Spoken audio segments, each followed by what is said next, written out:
everybody, this is Roger with Roger's Reviews, and my buddy just got a Chevy Bolt, and I hooked up the 220 for him. And I started looking online because when I wanted to buy an electric vehicle, Teslas were too expensive, and the only thing I could afford in my mind was a Nissan Leaf. So I ended up buying one. I really liked it. Gave the first one, my mom drove it, and she liked it so much she kept it. So then I bought another one. I wanted a Chevy Bolt, but they were like $30,000 for a used one. So finally the price has come down. I think it has partially something to do with everybody wants a Tesla or something else. And also too, 5 of the Chevy Bolts have blown up, caught fire. So the going rate for a Bolt now is under like around 15 grand. Well, I found one kind of coincidentally. It's the same dealership that sold me my first Nissan Leaf, my first EV.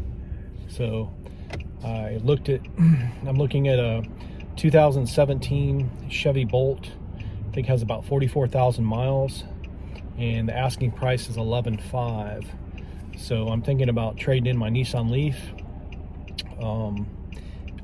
or just buying it outright and selling my Nissan Leaf by myself, because I don't think they're going to give me much of a trade-in. I'm going to ask them. If they don't give me more than $5 grand, I'm probably just going to keep it and then sell it by myself, or keep it for my sister when she moves down here, because it's still an excellent car. But I just started doing DoorDash, and I still do Uber and Lyft. And the Nissan Leafs are great, but they just don't have the range. So I end up having to switch back and forth. I have 2 Nissan Leafs. So basically I'll switch back and forth all night long. And it's still not quite enough, especially to do Uber or Lyft. And I've been doing more and more deliveries, and I just can't go all night doing deliveries, because some of the deliveries send me all the way across Jacksonville. So the other day I drove over 200 miles, and even with both Nissan Leafs, I just can't do that. So I'm not knocking the Leaf, it's just the range isn't far enough to do deliveries. I mean, you can do, if you want to do like maybe 2 or 3 hours of deliveries, you probably can do it.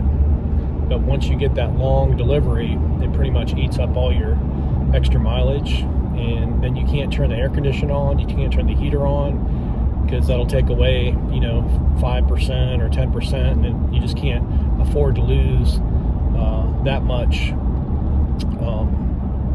range. And so what I've been doing is driving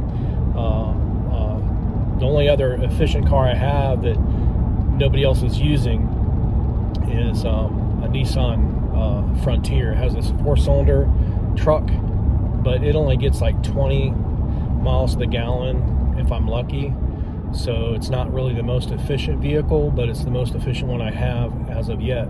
So I'm spending anywhere from $15 to $20 to $30 a day on fuel, which is a lot when you're doing DoorDash, because you pretty much have to do work for an hour, or maybe an hour and a half to make that, just to pay for fuel if you're going to drive all day. So then I can drive to Gainesville twice every week, and that's 120 miles back and forth. So you figure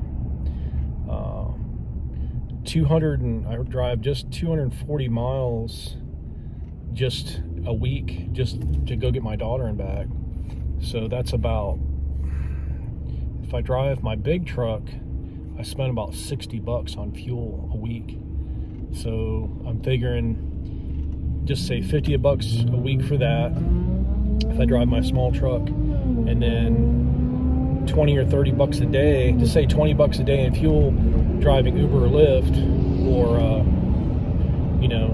DoorDash.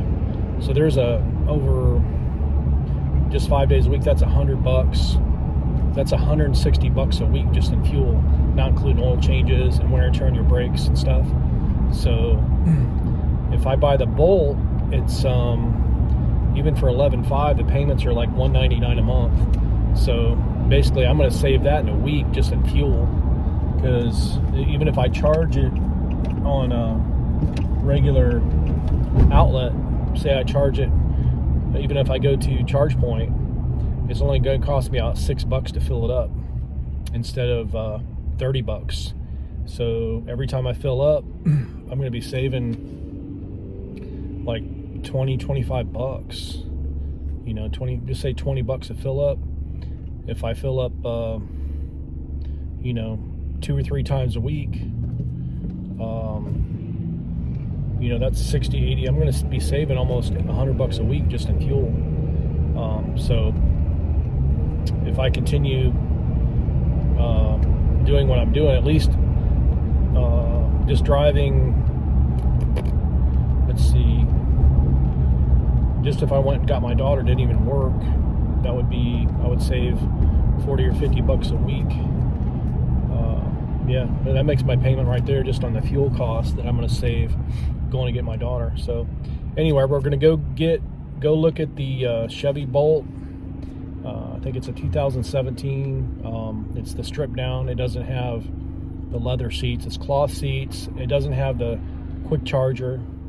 I wish I had the quick charger. That's the only thing I'm kind of disappointed. But my buddy's got a quick charge. He can't even find a quick charge around his area to charge. So they're not really that frequent. I think they're called quick chargers, but there's not many in our area. So, and the range on these is anywhere from like 240 plus miles.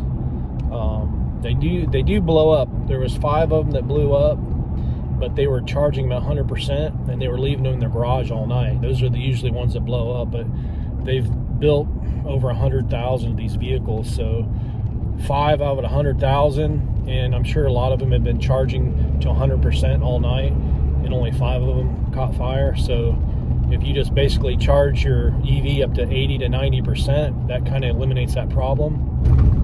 And I'm going to have full coverage insurance too, so it's like you have a better chance of getting struck by lightning instead of your Chevy Bolt blowing up. But anyway, for $200 a month, you can get a Chevy Bolt that goes over 200 miles on a charge, which I can do anything I want to do for that distance. So we'll see. We're gonna go look. If I qualify, I'm gonna go ahead and get it, and hopefully everything will work out, and I can make money and save money, and maybe sell one of my Leafs and get $5 grand back. So my payments will be like $100 a month. So anyway, that's the plan. I'm gonna take one of my buddies with me to pick it up, and that's it. We'll show you when we get there. See you soon.